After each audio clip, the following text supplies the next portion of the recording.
মাশাআল্লাহ স্পিড কি ভাই দেখো ওর লাগেও যায় ডলফিনে কিন্তু পথ দেয় শাকিল ভাই।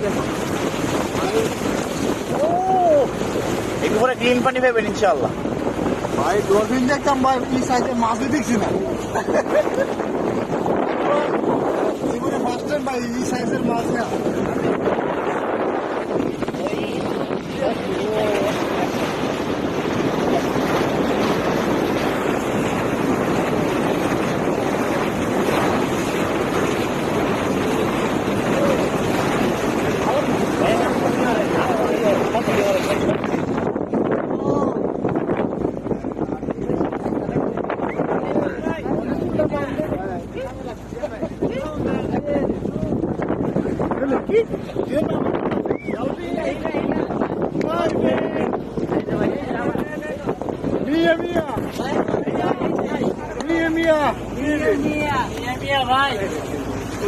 Mia.